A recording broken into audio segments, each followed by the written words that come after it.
Hey guys, if you're shopping for knives and gear, make sure you check out the description of the video you're watching right now for links to some great online retailers. There's also individual links for knives that I personally recommend. Thanks!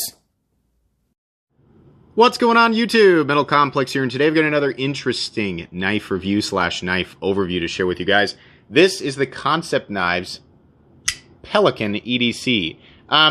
I reviewed a knife called the Accipiter, which was apparently a type of hawk. So I don't know if Kansept has this thing with birds or if it just happens to be another design that's named after a bird. This is really cool. When they showed this to me, I was like, yeah, that looks kind of neat. And then I got it in hand and I was like, there's a lot more good here than I thought. So I'm going to tell you guys all about it. This was sent to me directly by Kansept, though, full disclosure. Thanks so much to my generous patrons who are supporting me right now. If you are enjoying the daily knife content on this channel and you'd like to support me, there's of course a link for my Patreon right down in the description. Your support would absolutely mean the world to me. Get your hands on some cool stickers and other stuff. And please follow me on Instagram at metal_complex. Let's go ahead and get a measurement of this guy.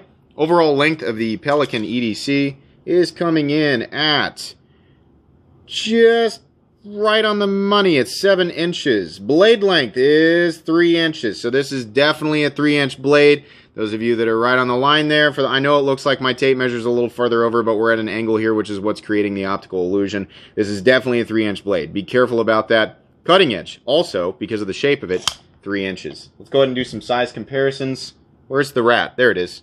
Up against the Ontario Rat Model 1, which I made just enough room for on camera. Rat 1 is coming in at 8.6 inches overall. So you can see here that the Pelican is a smaller sized EDC, but because of the huge blade that comes out of the handle, it really has a bigger knife presence. And also because of the ergonomic lines. We're going to talk about that. How about up against the Spyderco PM2? Spyderco PM2 is coming in at 8.3 inches overall. I'm having a hard time. I zoomed up so we could, basically fill the screen with the Pelican. How about up against the Benchmade Griptilian, or in this case the Ritter Hogue. Ritter Hogue is coming in at 8 inches overall. How about up against the Spyderco Para 3? Spyderco Para 3 is coming in just a hair longer, even though it doesn't look like it. It is. We're at an angle. 7.25 inches overall. This definitely is the most comparable. These two are this is the most comparable size comparison, absolutely. But the Pelican definitely has quite a bit more cutting edge because of the handle shape. Last but not least, the Benchmade Mini Griptilian. Mini Griptilian coming in at 6.75 inches overall. How's the action on this guy? Much like the other Kansept knives that I've handled, the action is great. It's nice and smooth. This is kind of a little tank, and I like that. Not so much of a tank that I'd call it a pocket brick, but it's kind of a tanky little knife. I find an odd charm in knives that are sub 8 inches and still have full-size knife thickness, right? So again, this isn't a crazy thick knife, but it does have a tanky feel to it. Because of the positioning of the thumb studs, this is very easy to deploy and honestly very satisfying to deploy. You can do the reverse flick, no problem. The detent is nice and clicky, properly tuned. It's great. I don't have an issue with this at all. The thumb studs don't stick out further than the frame, but there's plenty of room to get underneath and engage them. By the way, this comes in a bunch of different forms. This knife and all of the different forms that it comes in will be linked right down in the description. So if the titanium and gold isn't your thing, they've got blue hardware. They've got a black one with a gray frame. They've got a black one that's all black with the satin finished hardware. They got a bunch of different ones. So you can check this out and Kansept knives in general right down in the description if you want to see what's going on with them. But yeah, the action is nice and this is really smooth. Honestly, it's almost falls shut. Seriously. Really, really cool. I can't stress enough how satisfying. We don't have enough thumb stud opening knives in this tier of the knife world. We have a lot, but nowhere near as many flippers, it seems like. So when it's properly done and it takes a nice aesthetic form, it's just something that I appreciate. Easy to disengage, lots of room to get in there and disengage the lock bar, and there's no double clutch or anything like that. You're not going to be fighting that. So really, really cool. How about carry profile? So thickness up against the Spyderco Para 3. This is what I mean when I say it's kind of tanky. It's smaller and still has that full knife size thickness, but it's not any thicker than the Para 3, right? It just kind of has, especially with the blade, it kind of has that presence. How about carry profile, length and height? Up against two knives with awkward carry profiles that nobody ever really complains about, the PM2 and Para 3. You can see here, it is nowhere near as long or as tall as either of them. So that's great. Let's take a look at the internals. You can pick up my flashlight in the description. There is no... Oh, nope. There is internal milling. Sorry, I'm used to Kansept not doing that. So that's nice. They've reduced it a little bit. Let's do a hardware check. I noticed this right away when I unboxed it. Get out my tools here. As usual, my tools are very inexpensive and very recommendable. You can find them down in the description. It's going to be T8 on the pivot. I can almost guarantee. Yeah, and guess what? First Kansept knife using T8 hardware. Everything except for the pocket clip screws, which is fine. And the lock bar insert screw, which you shouldn't be taking out anyway. That's fine. That's great. Minimal hardware, all T8. Fantastic. Thank you. Thank you, Kansept. Please do that on all of your knives. It'll at least make me happy, and everybody else who doesn't care will be indifferent. I care. I care about that. I think that's great. Fantastic. Thumbs up from Metal Complex. Anyways, let's go ahead and measure blade stock thickness here. I'm going to guess the blade stock thickness is probably 145 thousandths. Give that a look. Okay. Probably more like 135 thousandths. All right. Not a super thick blade, but that's what makes this blade feel kind of tanky, and I like it. Let's go ahead and weigh it. I'm going to guess this weighs 3.5 to 3.75. Okay, there you go. 3.5 ounces. So, with it being a 3-inch blade, it's under the 4-ounce mark, but it's over the ounce and inch mark, right, as far as the ratios people go by. This is not a super cumbersome object, right? It's somewhat thick versus other knives in this size territory, but it's not something that people are going to find difficulty in adapting to. The main reason not to carry this knife is, again, if you live in an area with 3-inch knife laws, because that's right on the line, and in some cases it can get you in trouble, so just be cognizant of that. For the most part, though, yeah, this is going to be a knife that people are just not going to find an issue carrying. It's nice. I personally, I don't have a problem with this. I would absolutely carry this and use it. Even though it's under my minimum that I prefer, there's a charm with this thing. It's, like I said, it's kind of tanky. And truthfully, the biggest charm with this guy, something I just briefly touched on, so much blade comes flying out of that handle, right? I mean, it's so unassuming, like this, right? You could have a skinny blade in there, right? You could have a real pointy one. You could have maybe like a little sheep's foot or something. We don't really know. And then bam, here comes this big freaking Japanese tanto. It's cool. I like that. It's really neat how the profile of this blade came about. So let's go ahead and talk about the anatomy here. On this guy, we have bead blasted titanium with nothing else on the handle except this little line right here. The line serves no purpose, and it's a little fuller, right? It's just aesthetic. But I like that it's there. This would be, I mean, it would have looked great either way, but it kind of looks cool that it's there, right? It's not busy, but it's neat, right? Gold finished hardware, which I believe is titanium. So it's just polished and brightly gold anodized, right? Looks good. The blue one looks, honestly, there's not an ugly version of this knife, right? Some people might think this is ugly. I don't have a problem with it. But no, they don't make an ugly version of this knife. It's really nice. This is S35VN, perfectly acceptable. It's one of my favorite blade steels. K1018A1, whatever that is, it doesn't need to be on there. And then once again, we have a very basic font Kamaxrum design. I'm not familiar with the designer. He did a good job with this though, because I'm going to keep gushing about it. Basic font, it kind of looks fun. It just looks funny. Nice thing is it's all small and out of the way, so for the most part you can enjoy the blade. It doesn't bother me at all. The Kansept logo is on there, right? Edges nicely knocked down everywhere, no sharp spots. Even, you know, surprisingly, I really thought the jimping back here, this is beautiful, isn't it? I'm sure some people, oh, I like that. I like a gear pattern backspacer. I like some, you know, if it's not sharp, I don't mind some jimping back here. And truthfully, it does catch my finger, but it's not sharp. I really thought this would be aggressive, but if we can get a nice close-up here, they have knocked all of these areas down a bit, and you can feel it, absolutely. I mean, like, as far as it not being sharp, it doesn't bother my hand at all. It's great. Ergonomically, I can absolutely get a full 4-finger grip on this guy, and that's another reason why it has the presence of a full-size knife.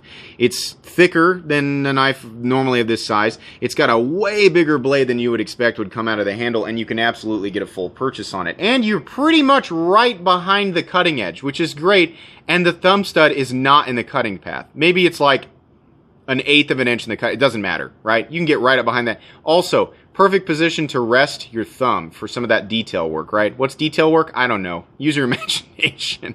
Because if you're trying to make little shavings on wood or whatever, you're trying to scrape with it. Whatever it is you're trying to do, right? It'll do that.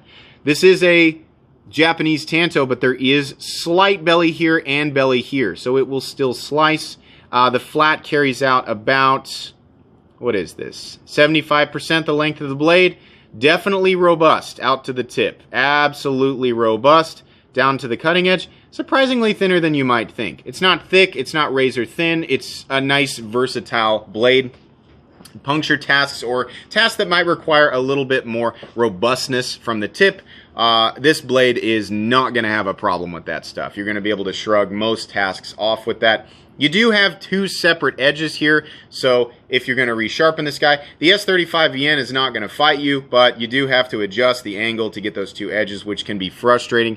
Primarily, that's why I personally don't prefer tantos for EDC. I like a continuous belly, right? Drop point blade, something like that. Or the complete, just a totally straight edge like on a Wharncliffe.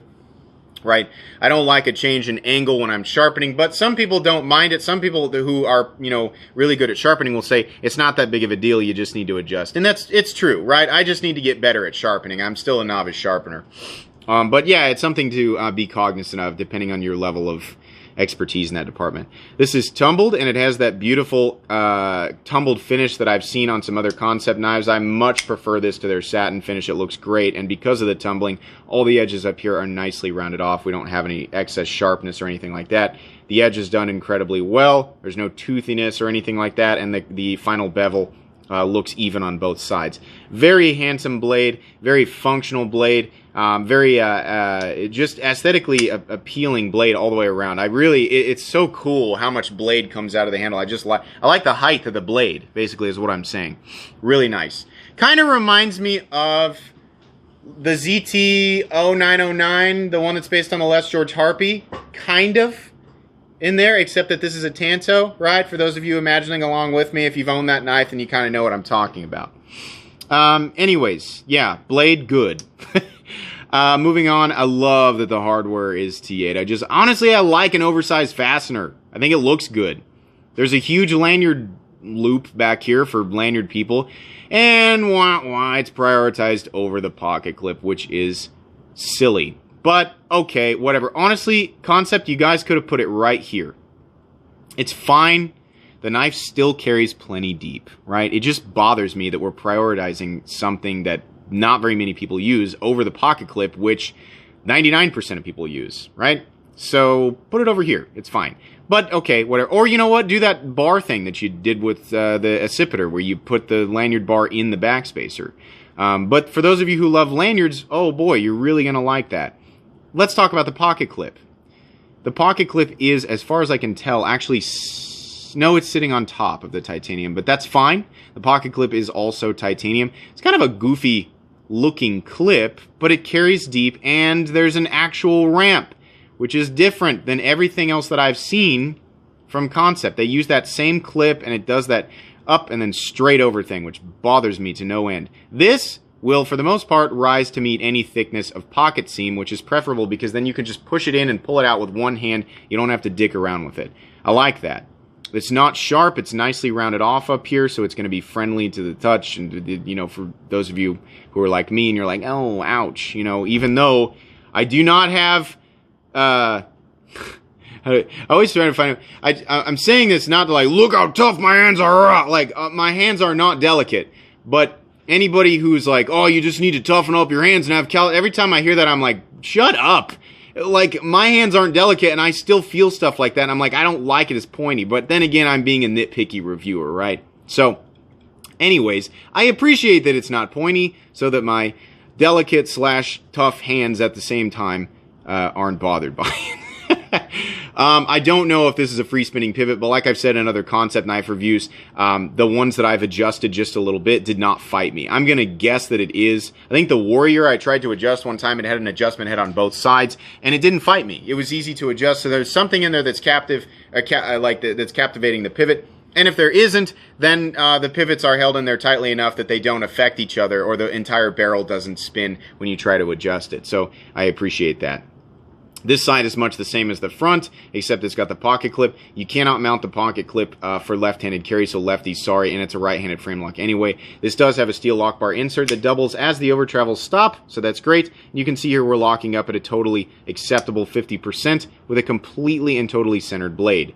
Stop pin on this guy is external, and there's a little bit of shouldering there, which is nice. That's fine. That's a good way to do the stop pin. I don't have a problem with that at all. So what bothers me about this knife? Not a lot, guys. Not a lot. Like I said, it's on the 3-inch mark, so for some people it's going to be illegal. It's got 2 different edges, which some people aren't going to care about, some people are. Biggest issue here is the lanyard loop being prioritized over the clip. It's a pretty small issue. Seriously, the whole thing doesn't have a lot of issues, right? Some people are going to say it's too thick, too heavy, right? Some people are going to say the ratios are off for the weight, right? Balance on this guy, honestly, it's right here where you would... Sometimes I talk about this, sometimes I don't.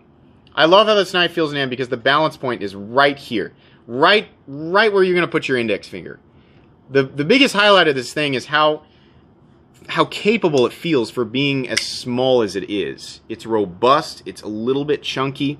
You can choke up on the blade right behind the edge, right? Make full use of that 3-inch cutting edge. And there's a nice, comfortable place to rest it. This is a joy in the hand. Absolutely.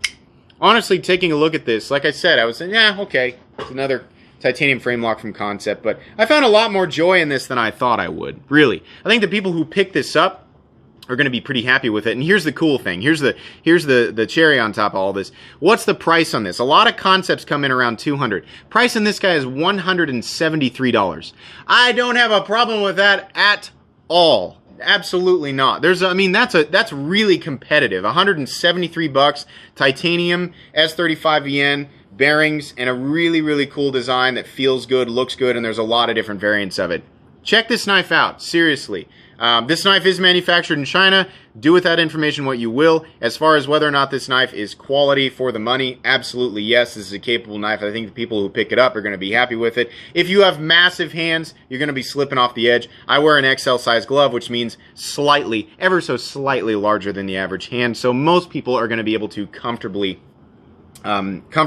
get a full 4-finger position, and I think that you're really going to enjoy this. Absolutely. So this will be going on my recommended knives playlist. Please check that playlist out if you want to know what else I recommend. And like I said, all of its variants and Kansept knives in general will be listed right at the top of the description, so you can check this out. That's going to be pretty much it today, guys. Please make sure to follow me on Instagram at metal_complex. If you enjoyed this video, please leave a like. If you'd like to check out my other content, I do, of course, have lots of videos of knives that are either expensive or inexpensive that I do or don't like, so check those out. And if you enjoy all my content, go ahead and click on that Metal Complex logo right there and subscribe, because there's definitely more coming. Thanks again for watching, everybody, and have a great day.